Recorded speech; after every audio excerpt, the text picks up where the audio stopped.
High blood pressure के लिए इसका कहवा बनाकर या इसका पाउडर बनाकर इस्तेमाल कर लें। आपको किसी तरह की कोई भी दवाई खाने की ज़रूरत बिल्कुल नहीं पड़ेगी। हाई ब्लड प्रेशर को नॉर्मल करने के लिए हज़ारों सालों से लोग इसको इस्तेमाल करते आ रहे हैं। और हाई ब्लड प्रेशर के लिए, नींद ना आने के लिए, ज़हनी बेचैनी और गुस्सा के लिए बेहतरीन है।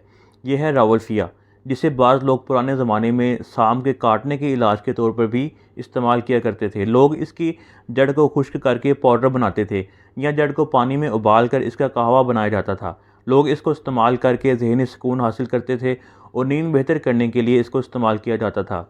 इसे दिमाग को ठंडा करने वाली जड़ी बूटी भी समझा जाता था। हिंदुस्तानी साइंसदानों ने इस पौधे पर तहकीक की, जिससे मालूम हुआ कि इसमें एक ताकतवर सब्सटेंस रेज़रपाइन है। 1952 के बाद ये दुनिया की पहली कुदरती एंटी हाइपरटेंसिव दवा बनी। इसलिए हाई ब्लड प्रेशर के मरीज़ों के लिए ये बेहतरीन है।